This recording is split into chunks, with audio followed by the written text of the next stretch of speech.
Você se sente rejeitada ou você realmente é rejeitada pelos seus alunos? Você se sente rejeitado ou realmente é rejeitado por seus alunos? Esse assunto é um assunto polêmico e que vale a pena a gente refletir sobre isso. E é isso que eu quero falar para você, principalmente você que está começando agora. Quantos professores estão vivendo neste momento a dor da rejeição dos alunos? Quantos professores estão chegando na sala de aula agora pela primeira vez e estão se sentindo inseguros, estão se sentindo não amados e não queridos pelos seus alunos? Será por quê? Tem professor que prepara sua aula de uma forma tão intensa, tão maravilhosa, tão bem planejada, e ele planeja, anota, calcula, medita, reflete, e na hora de colocar em prática, não acontece nada daquilo que ele planejou. E isso causa nele uma frustração muito grande. Por um acaso isso acontece com você? E é isso que nós vamos falar nesse vídeo. Se você está aqui pela primeira vez, eu peço a você que se inscreva no canal, acione o sininho para que toda vez que tem vídeo novo, você possa receber as notificações. E se você acha que esse assunto é relevante para você, né, algum colega que esteja vivendo esse mesmo drama agora, por favor, compartilhe com ele. Comente aqui. Você já sentiu assim, rejeitado pelos seus alunos? Já sentiu que você já planejou sua aula tão maravilhosa, tão linda para os seus alunos, e né, na hora da prática, quando você chega na sala de aula, você vê que não deu certo. Tudo aquilo que você planejou, nada daquilo deu certo. Você se sente assim? Comente aqui embaixo, faça seu comentário, fala para mim o que acontece com você. Isso eu falo porque eu tenho recebido mensagens de professores que estão iniciando a sua carreira. E geralmente eles preparam uma aula ou com aquele planejamento que ele aprendeu na sua graduação.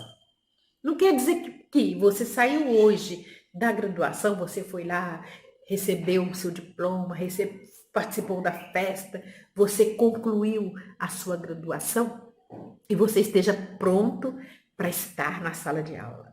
E acontece uma frustração muito grande com muitos professores. Isso aconteceu com você? Tem professor que, quando ele sai da graduação, ele já está exercendo a sua função há mais tempo. Então, para ele é indiferente, ele já sabe, ele já tem um conhecimento do que ocorre na sala de aula, que faz com que ele tire de letra esse início de comprometimento pós-graduação. Mas tem professor que não. Tem professor que fez a graduação e não teve a oportunidade nem mesmo de fazer um estágio presencial, principalmente com essa pandemia. E agora está assumindo uma sala de aula sem nenhuma experiência e às vezes se sente apavorado.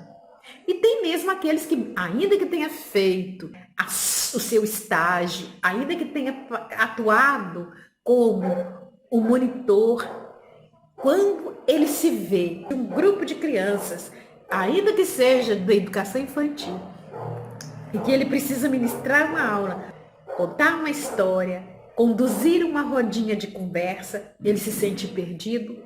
Na sua sensação, né, de insegurança, ele se sente rejeitado pelos alunos e, no entanto, a turma, o grupo percebe a sua insegurança e, em cima da sua insegurança, você se perde e eles também ficam completamente perdidos. Mas eles se perdem, mas diante daquilo que você planejou, mas eles continuam atuando da mesma forma.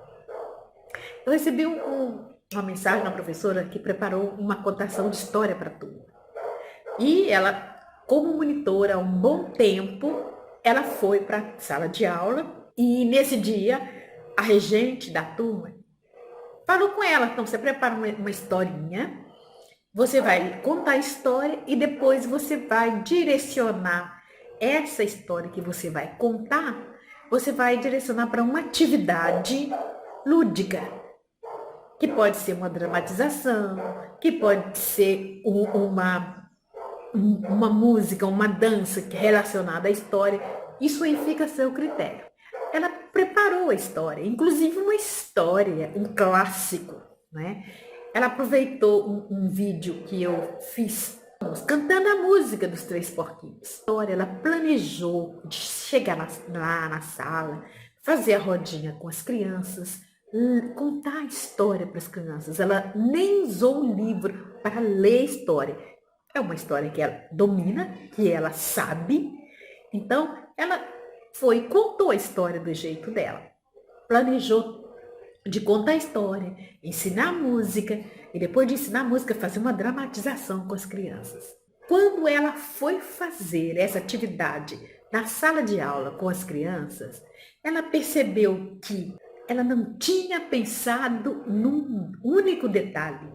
E esse detalhe eu vou falar para você daqui a pouquinho, porque as crianças começaram a conversar, um bater no outro, um ficou interrompendo a história, outro queria intervir na história porque conhecia a história, e ela ficou totalmente perdida.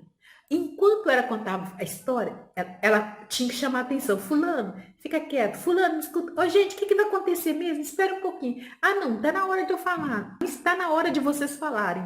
Agora é a minha vez, a vez da tia. E ela não conseguiu contar a história. Ela pulou etapa e música. Vocês gostariam de aprender a música dos Três Porquinhos? E ela foi tentar contar a música dos Três Porquinhos para as crianças. Mas também não conseguiu. Tanto é que uma das crianças falou assim: ô tia, tô doida para você acabar com esse negócio. Não tô querendo isso mais não.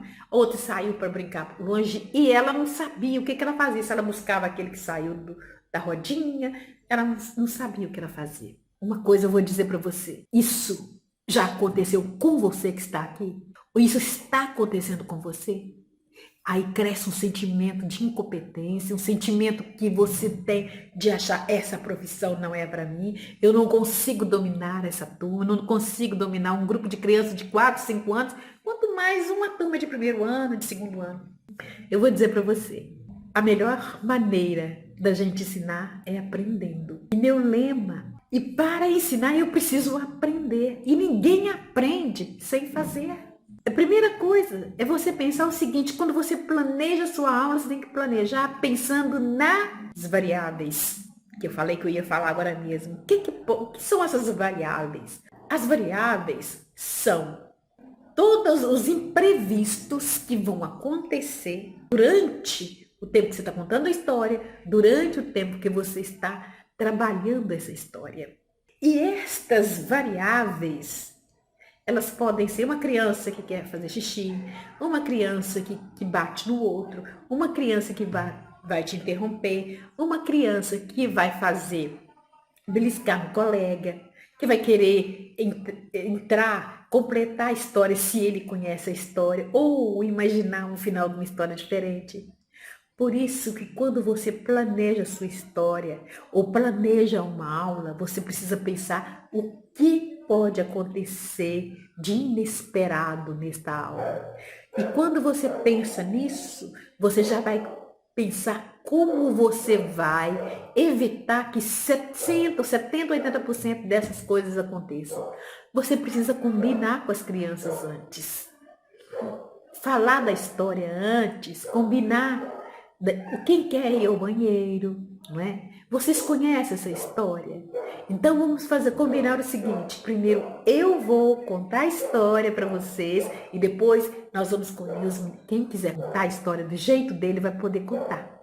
Quando você for contar a história nas crianças que costumam brigar e costumam empurrar, e se você conhece o grupo, você já sabe separar. Se você não conhece, também é importante que no combinado você combine de que naquele momento a nossa atenção tem que ser voltada para a história.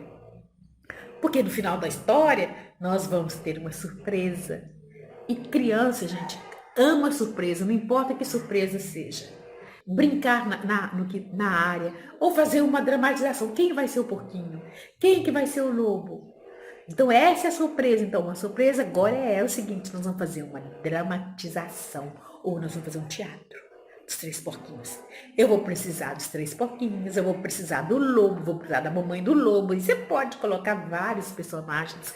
Eu vou precisar de uma criança que seja a casinha, duas crianças para serem a casinha, duas crianças para serem a árvore. Então você vai criando esses personagens onde todos podem participar. E vai conversando com eles como que vai acontecer, o que vai acontecer durante a história, como que a gente pode concluir, finalizar a história diferente daquilo que foi contado. E assim você vai contar com a interação dessa criança. Mas se você não combinar antes, se você não preparar o grupo para receber a história, de forma que eles possam atuar depois e entender que agora é o seu momento de falar, depois é o momento deles. E antes mesmo de propor a dramatização, você propõe, mas deixe que eles falem, deixe que eles discutam. Como que nós vamos fazer a apresentação? Eu quero ser o palhaço, eu quero ser o Pedrico. E se duas crianças quiserem ser o Pedrico, porque acham que o Pedrico é mais esperto? Então, nós vamos fazer o seguinte, vamos combinar. Os dois querem ser o Pedrico? Será que pode ter dois Pedricos na história? De repente pode ter um Pedrico, né? Da história, e o outro pode ser o Pedrito. Ou então resolve-se dizer, não pode ter dois Pedricos, mas nós vamos fazer um jogo para ver quem é que vai ser o Pedrico. Vamos combinar. O que vamos sugerir? Uns falam, vamos brincar de pedra, papel, tesoura. Ou então, para o ímpar. E aí aquele que ganhar vai ser o Pedrico.